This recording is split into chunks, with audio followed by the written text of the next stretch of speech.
Hey UNH alumni, my name's Nate Burnitz. I work for UNH Cooperative Extension, and we're going to be doing a short video for you today on getting started with vegetable gardening.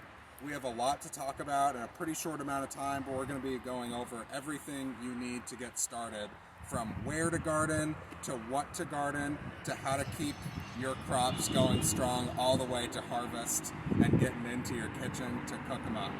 So let's get into it, starting with site selection. Hi, I'm Emma Erler. I'm a UNH grad from 2013, and I'm here today to talk about site selection for your vegetable garden. So if you've never vegetable gardened before, you want to make sure you have a spot that's going to be suitable for it. It needs to be a place that gets at least 8 hours of sun a day if you're hoping to grow fruiting crops like tomatoes, squashes, beans. And the soil needs to be well drained. So you don't want to put your garden any place where water tends to collect after a rainstorm or even in the spring when the weather is still cool.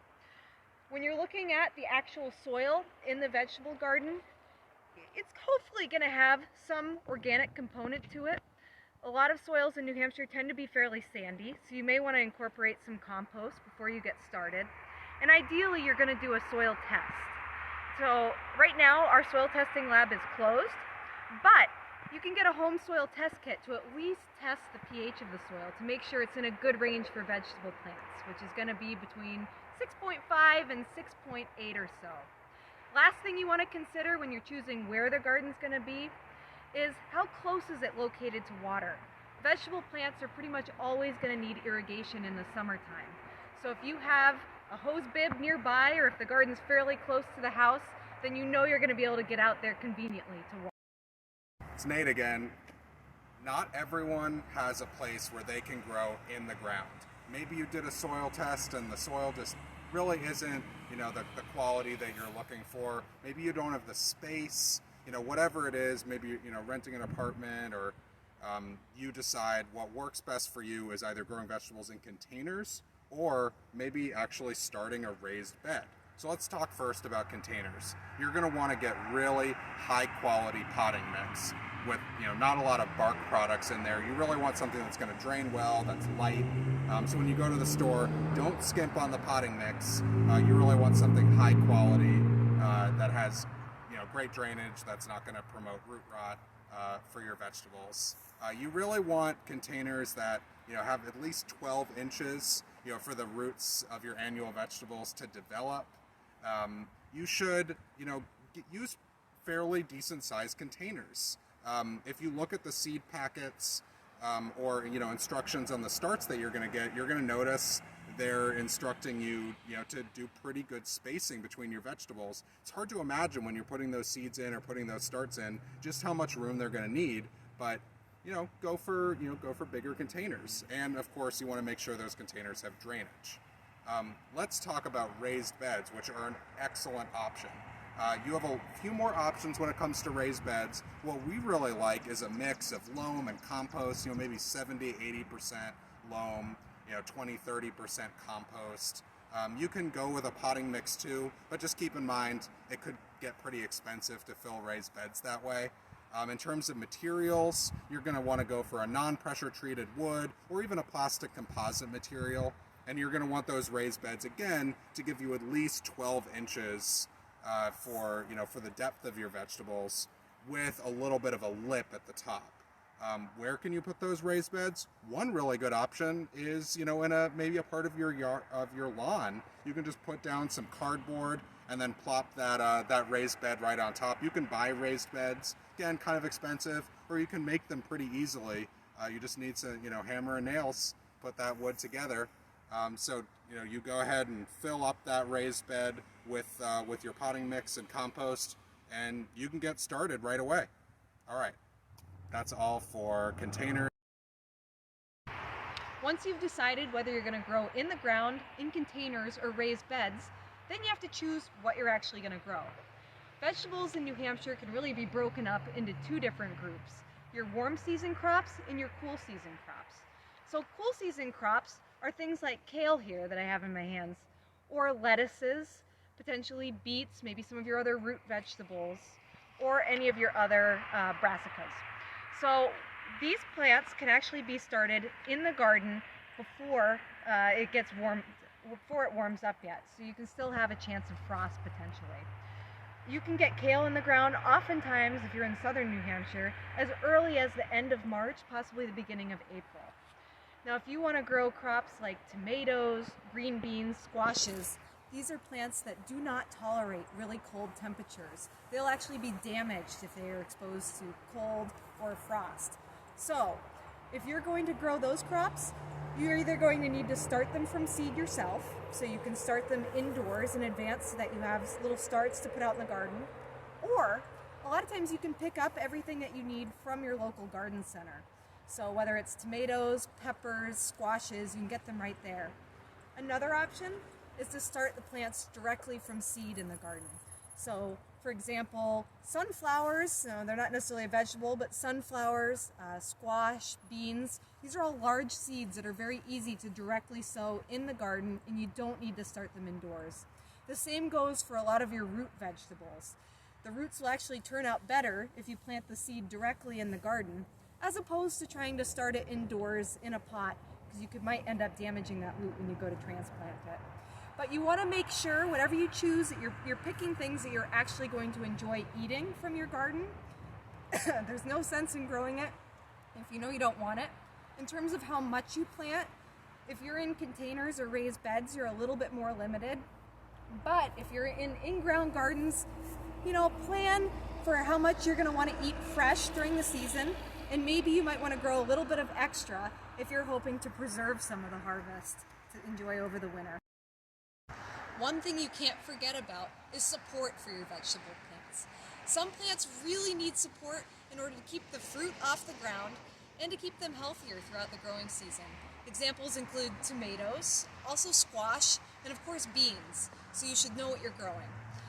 Whether you're growing in the ground, in the garden, or in containers or raised beds, you're going to need to have some sort of staking for these plants. For tomatoes, a lot of times tomato cages are really popular. These are okay. You'll just need to be doing a little bit of thinning to remove excess sprouts inside the plant so that the foliage doesn't get too dense. Another option is to just use simple wooden garden stakes, or whether maybe you have some rebar, really anything that's going to be able to get your plants off the ground. If I was using a stake like this, I would be using some sort of tie, so either some sort of garden tape, maybe some string that I have left over, and I would just be supporting the plants like this. Besides keeping plants off the ground, staking is also going to really make more use of the space you have in your garden. So if you have things growing vertically, then you have more room to be growing things on the ground. There are some other things you need to consider when you're putting together your vegetable bed. Number one is covering the soil with something. You'll likely have a lot of issues with weeds unless you cover the soil with some sort of mulch material. Now right now I'm standing in front of some colored dyed wood mulch. That's an option for vegetable gardens, but I don't think it's your best one. If you have leftover leaves that you started composting from last year, those make an excellent mulch beneath vegetable plants, as do grass clippings or clean straw. All of those things are going to help conserve soil moisture as well as prevent weed seeds from germinating. They'll also help, like I said, with conserving moisture when you go to use sprinklers and to irrigate your garden. Vegetable plants are almost always going to need some excess or some extra irrigation during the growing season. Any week where you get less than an inch of rain, you're going to need to be putting some water down. There's a few options here. You can do drip irrigation, which takes a little bit more time and effort to set up. You could have drip hoses set up in the garden, or you can have an overhead sprinkler. If you decide to go with an overhead sprinkler, you're going to want to make sure that you're using or applying that water in the morning so that the plants have all day long for the foliage to dry out to help prevent some issues you may have with diseases. And of course, if you just have a small raised bed or container, you can get away with maybe watering with a watering can or with a watering wand and hose. Just again, make sure that you're watering early in the day and you're trying to keep that foliage dry. There is nothing more disappointing than spending so much time, effort, and money setting up a vegetable garden only to have a disease or insect pest come and, ruin your garden. So taking some proactive steps to prevent garden diseases is well worth it. One of my favorites is sanitation. So what I mean by that is if you're maybe gardening in a place you gardened last year, clean up that excess debris and throughout the season remove any disease debris. Don't throw it in your compost pile, get rid of it because you don't want to be reintroducing diseases or letting diseases, stay in the soil near your vegetables. You also want to make sure you're purchasing high quality plants and seeds. I know we already talked about that a little bit, but we can't emphasize it enough. When you're selecting starts, make sure they're actually healthy. Avoid spindly plants. You want to purchase, from reputable places. And when it comes to diseases, make sure that you're actually choosing seeds that have disease resistance. Make sure that you're avoiding collecting any seeds that are coming from, sources that aren't great. Then rotation. So again, if you're starting a garden from scratch, this is something where you want to be taking note of where you're growing your crops. And you actually want to think about crops in families. So for tomatoes, think of them as in the same family as your eggplant, potatoes. So when you're, next year, you don't want to grow those things in the same place that you grew them last year. You want to rotate them, and maybe you're rotating them to where last year you grew your cabbage and broccoli, cauliflower. So definitely think in terms of families and rotate. Mulch, again, you want to make sure that you're using mulch in part to avoid splashing up from the soil. That's a really important one for tomatoes and peppers. So can't emphasize mulching enough. Straw is really good for that. Personal favorite. I already talked earlier about spacing, but one of the reasons why spacing is so important, it's not just about nutrients, it's also about making sure there's lots of airflow and that you don't have fungal diseases kind of cropping up because you spaced your plants too close. You want to make sure you're watering early in the day and focusing on actually watering the soil, not watering the plants. It's really easy with drip irrigation, but when it comes to, using a sprinkler, it becomes a little bit more difficult. Early in the day is really, really helpful. Watering less often and deeper is really helpful too. Talked about sanitation, kind of coming back to that for a second. You want to be out there scouting, looking for any evidence of disease and removing that immediately, because if you leave it, it could spread. Fertilization is really important to have healthy plants that are more resilient and can withstand, pests and diseases a little bit more. But you want to avoid over-fertilization because that can actually make your plants more susceptible. So essentially what I'm saying is fertilize the right amount. Your plants may have those instructions. UNH Cooperative Extension certainly has those resources and instructions for how much to fertilize, and a soil test is really helpful there too. And last, try and keep insect damage to a minimum. That doesn't mean no insect damage at all. Of course, you're going to have some damage. That's just part of gardening. But keeping it to a minimum, because the more sort of insects are feeding on your plants, the more vulnerable they might be to diseases. So that's how you prevent common garden diseases. All really easy steps, but inevitably, as a gardener, questions are going to come up, issues are going to come up, and we mentioned earlier we're from UNH Cooperative Extension. We, Emma and I, work in the Home Yard and Garden department with Master Gardener volunteers, and we are a resource for you and gardeners across the state of New Hampshire. There's a few ways to get in contact with us through our info line program. We have a toll-free number. We have an email address. That's really preferred because you can send us pictures. It's often kind of hard to describe, but if your plants, your vegetables are having some kind of issue, they're not growing, it looks like there's some sort of disease, who knows? You can send us pictures and we can basically troubleshoot, remotely without having to come and visit. And so that's a way for free you can access the expertise of UNH Extension. We're also on social media.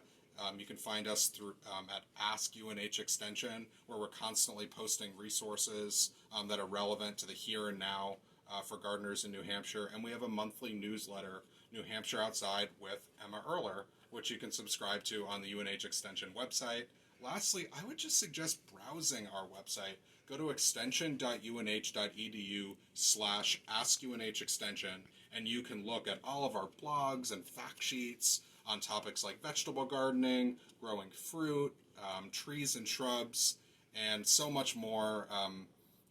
this information is reputable, it's research-based, but it's also accessible, even for beginner gardeners, and certainly for more advanced gardeners. People rely on our information because they know that it's tailored to our area, that it's based on research, and that they can trust it, as opposed to hearing 10 different things from 10 different people, which is frankly confusing. So we want to be that rock and a resource for you as a gardener, whether you're growing vegetables, or anything else in the landscape. So with that, Emma and I both want to thank you for tuning in to this quick webinar for UNH alumni on getting started with vegetable gardening. We hope you enjoyed it, and we look forward to connecting with you online, over the phone, or however you want to connect with Ask UNH Extension. Happy gardening!